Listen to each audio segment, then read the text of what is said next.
Estuvimos hace unos minutos conversando con la hermana de una víctima de violencia y nos trajo a colación una pregunta que queríamos trasladarte a vos, doctora, ya que como también fiscal encargada de esta unidad especializada en la lucha contra la violencia familiar, ¿qué pasa cuando una víctima de violencia fallece, doctora, y la causa puede continuar, puede prosperar? Porque era una interrogante de por parte de esta familia, ¿verdad? ¿Eso Entiendo. es factible, doctora, que el proceso de investigación respecto a los hechos de violencia que pudo haber sufrido, digamos, esta víctima, se pueda investigar post-mortem? Justamente una pregunta muy interesante y agradezco desde ya la oportunidad. Mm, La cuestión que tenemos que aclarar es lo siguiente: violencia familiar es un hecho punible de acción penal pública. ujú, ¿Eso qué significa? Que cualquier ciudadano, cualquier persona puede poner a conocimiento del Ministerio Público la existencia de este hecho punible. Ahora bien, si es que existen indicios, de repente cuando una víctima falleció sin hacer la denuncia por violencia familiar, por decir, o existen más obstáculos para poder llegar a la verdad real, es decir, a corroborar que efectivamente ella fue víctima de violencia. Ahora bien, si nosotros estamos ante un caso donde la víctima sí llegó a colaborar, a brindar datos, se realizaron las evaluaciones psicológicas, las pericias, se la escuchó en una entrevista testimonial.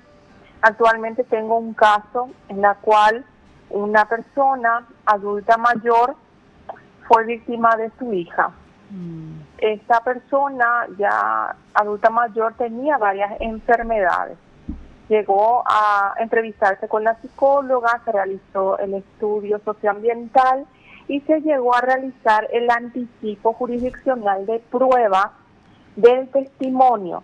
Es decir, esta mm, persona adulta mayor compareció ante la jueza Clara Ruiz Díaz, que es una jueza penal de garantías que tiene la perspectiva de género y las reglas de Brasilia muy presentes en los casos de violencia familiar.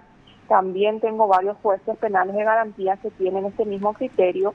Entonces, dan lugar a la prueba anticipada, la prueba testimonial. Esta persona fue y dijo ante la jueza, bajo juramento, cuál es la situación de violencia que él sufrió con su hija.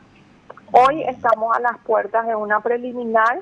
El señor lastimosamente falleció a mm, fin de año por complicaciones en su salud ajenas a la situación de violencia. O sea, mm, la situación de violencia quedó demostrada, diagnóstico médico, evaluación psicológica, evaluación socioambiental, prueba anticipada, más mm, también testigos que auxiliaron a esta persona adulta mayor. Pero no obstante, él falleció. Igual la acción no perime, no se extingue. La acción continúa porque es propia del Ministerio Público. sí. Independientemente, nuestro mayor deseo obviamente es que la víctima continúe con vida, pero Sí, si por situaciones ajenas a una cuestión relacionada a esta situación del hecho, porque obviamente si la víctima fallece a consecuencia de los hechos de violencia, podríamos estar ante otro tipo penal mm, distinto al de violencia familiar. Eso nomás quiero separar bien. Ahora, claro. por una cuestión Y, ajena a la violencia, igual continúa la acción. sí, la consulta puntual también, bueno, ahí, en el caso que la víctima, si bien no exista ninguna denuncia, pero luego fallece, hay una duda también sobre su fallecimiento, ¿verdad? Si es feminicidio o suicidio. Pero todos los familiares, amigos, conocidos, mensajes de texto, WhatsApp, que de alguna forma acreditan que la víctima sufrió, digamos, violencia familiar, igual eso podría utilizarse para una eventual imputación pese al fallecimiento de la víctima, doctora. Claro, la cuestión es ¿qué sucede? Ya no tenemos nuestra fuente de información principal, que era la víctima. Sí. Sin embargo, me estás comentando que el entorno de la víctima, que es una fuente secundaria de información, sabían de situaciones que esta víctima estaba pasando. Mm, Entonces, estas fuentes secundarias, cada una de ellas independiente a otra, son correlativas en su relato, coherentes en su relato, no antibológicas, es decir, que cada una aporta desde la vivencia que le tocó. Por ejemplo, uno es, por decir, es madre, la otra es hermana, la otra es la amiga, la otra es la compañera de trabajo. Entonces, cada una de ellas, desde la relación que le tocó con la víctima, aporta el conocimiento que tenía, ¿no? Ella siempre venía llorando, ella siempre se maquillaba el ojo, el rostro, por los golpes que tenía para disimular, o ella venía de este ánimo, estaba con tratamientos antidepresivos, estaba en esto o cual situación, estaba ya queriendo dejar el trabajo, él no la dejaba salir, cancelábamos nuestras citas, ha dejado de frecuentarme desde que está con él. O sea, hay muchas cuestiones que deben ser analizadas de cada una de esas fuentes. Eso sí, cada una de ellas se vuelve importantísima para la investigación, eventualmente un hecho de violencia familiar post-mortem, porque en este caso ya no contamos con la víctima.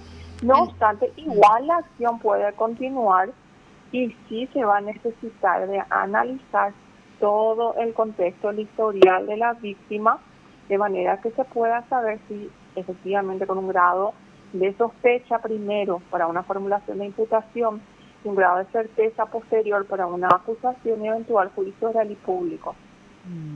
O sea que sí es factible entonces lograr una imputación en caso de que existan indicios por lo menos de violencia ya post-mortem de la víctima, digamos. Claro, nosotros necesitamos solamente un nivel de sospecha. Y si eso se da con los testimonios, incluso todos esos testimonios o las situaciones, las porciones de hechos que ellos van sabiendo, estas personas que son fuente de información, se puede analizar a nivel psicológico, se puede ir viendo todas las características, porque cada uno de nosotros tenemos una forma de ser y determinados cambios que se fueron dando en su rendimiento académico, en su rendimiento laboral, son indicadores que la psicóloga forense puede ir tomando a través de una entrevista con estos testigos, con los familiares, con en lo que pueda aportar los documentos, si ella llegó incluso a tomar alguna psicoterapia o algún medicamento con algún psiquiatra. Entonces se recurre a todo lo que se pueda. Es más difícil investigar, aclaro, es mucho más difícil, pero la norma hoy no extingue la acción penal por muerte de la víctima. Eso es un dato muy importante también para los familiares. Doctora, y una última consulta, porque sé que te hará con mucho trabajo también. Normalmente en estos casos de feminicidio, que a veces termina suicidándote también el autor del hecho, ¿qué tratamientos o cómo tratan también con los hijos de las víctimas, o sea, de la víctima en este caso? ¿Qué trámite suele hacer el Ministerio Público cuando hay niños que quedan huérfanos? La cuestión en ese sentido sí debemos tomar presente que no es el rol del Ministerio Público propiamente el hecho de abordar. Los hijos de estas parejas que han pasado por esta situación extrema de violencia son víctimas, claro que sí, son víctimas, pero el abordaje que se hace dentro del Ministerio Público es un abordaje de contención y se tiene que pasar al sistema de salud y al sistema de protección del ámbito de la niñez y la adolescencia. Pero sí, el Ministerio Público hace estos primeros auxilios psicológicos por la situación traumática que pasa al niño y ya posteriormente la derivación a la institución, órgano rector, Ministerio de la Niñez y la Adolescencia, Defensoría de Niñez y Adolescencia y Sistema de Salud, Ministerio de Salud, a los efectos de que se realice el abordaje y el acompañamiento a estos niños que han pasado por esta situación traumática. ¿Es recurrente, doctora, que en estos casos de feminicidio también el autor desea acabar con su vida? No tengo en mano los datos estadísticos, pero sí tenemos un alto porcentaje de feminicidio-suicidio. Esta dualidad que se da dentro de los hechos, donde es el pico más elevado de los hechos de agresión por cuestiones relacionadas a género. Esta es una pauta que nos lleva a nosotros a preguntarnos a preguntarnos como sociedad y como sistema de salud, sobre todo en el área de salud mental, qué es lo que está sucediendo en nuestra familia, en nuestras relaciones interpersonales, relaciones de pareja, porque es un porcentaje muy importante. No llega al 50, pero es un porcentaje muy importante de esta dualidad que se da. Doctora, ¿crees que esa decisión también del autor de acabar con su vida también podría estar relacionada a la expectativa de pena que se prevé para estos casos? Sinceramente no. Sinceramente no creo. Primeramente porque en el sistema que nosotros tenemos adoptado tenemos dos variantes. Primero, la protección de la sociedad. La sanción penal tiene por objeto proteger a la sociedad, proteger los bienes jurídicos. En este caso, la vida.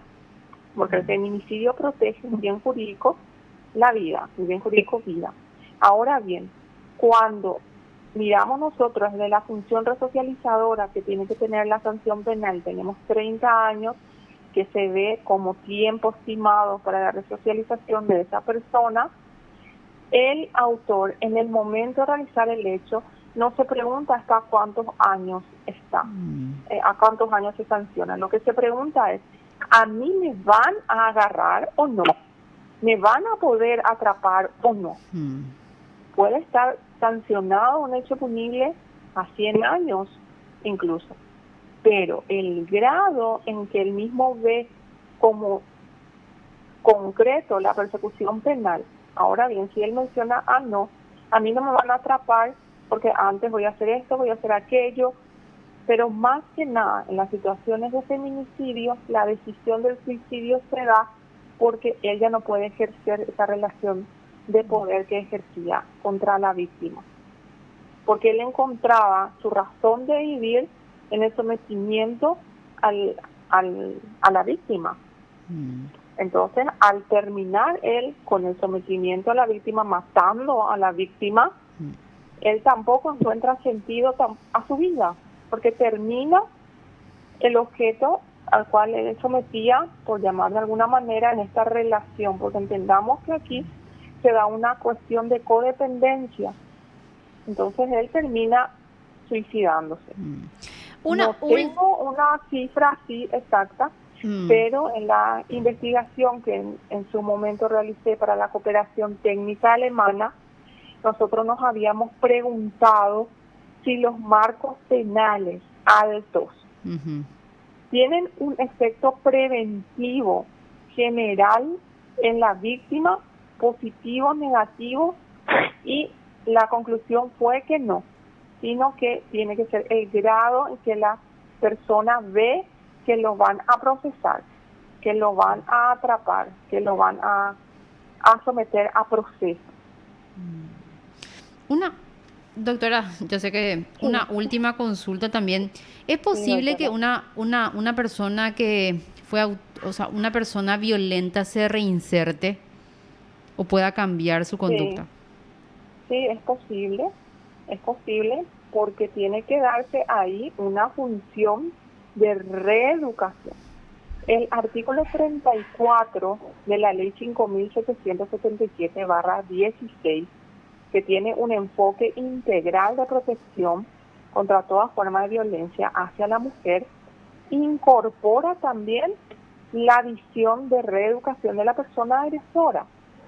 Esta persona agresora se comporta de esta manera de acuerdo por cuestiones relacionadas al género, la asimetría de poder, por influencia cultural, por influencia en su formación, en su educación, y porque no se le ha establecido parámetros, criterios de respeto en una relación de pareja. Entonces tenemos nosotros situaciones que se repiten. Un agresor con una víctima hoy. Mañana, obviamente, esa víctima logra salir de ese ciclo de violencia, se repite, el agresor repite eso con otra pareja, y repite con otra pareja, y repite con otra pareja. Entonces, esa situación que se va repitiendo, esta ley busca también trabajar en la persona agresora. esa función la deja a cargo del órgano rector, que es el Ministerio de la Mujer, conjuntamente con el Ministerio de Salud Pública y Bienestar Social. Desconozco si actualmente existe o no en funcionamiento ya un programa para las personas con enfoque de reeducación a la persona agresora. Sería una buena iniciativa, ¿verdad? Porque... Sí, claro, pero desde el Ministerio Público nosotros sí ya tenemos sentado el criterio desde Fiscalía General que a través de las figuras alternativas al proceso, llámese suspensión condicional del procedimiento, llámese procedimiento abreviado con el beneficio de la suspensión a prueba de la ejecución de la condena para casos donde el hecho no sea grave. Estamos hablando de casos de violencia familiar donde la situación no es grave, no produjo consecuencias desastrosas o negativas o daños psicológicos o cuestiones del resultado de la lesión grave, por ejemplo. Entonces se empuja de alguna manera esta visión de reeducación de la persona agresora imponiéndole reglas de conducta como, por ejemplo, asistir a charlas relacionadas al sistema de sanción, prevención y eliminación contra toda forma de violencia hacia la mujer, hacia el niño, niña, adolescente, realizar trabajos comunitarios, realizar su reparación social, realizar un tratamiento psicológico, psicoterapéutico, psiquiátrico, de acuerdo al problema que pueda tener esta persona para ajustar su conducta y evitar que en el futuro esta agresión, que no es menor, pero sí vamos a decir que está en un primer nivel o estamos ante un delincuente quizás primario, entonces pueda agravarse y llegar a lamentar más adelante un feminicidio, porque lo que se busca es justamente eso, cortar de raíz al inicio la situación para que pueda de alguna manera lograr cambiar esta realidad que hoy lastimosamente estamos teniendo. Doctora, muchísimas gracias por este contacto y por tu tiempo. Te agradecemos siempre que nos iluminas sobre estos puntos relacionados a los hechos de violencia. No, yo agradezco, doctora Jessie, hoy día el espacio de PDS y bueno, a las órdenes. Gracias, doctora. Te informó PDS Radio TV Digital. Estuvimos en comunicación con la doctora María Segovia de la Unidad Especializada de la Lucha contra la Violencia Familiar, hablándonos un poco también sobre esta posibilidad de imputación, ¿verdad?, a autores de hechos punibles de violencia en caso de que la víctima haya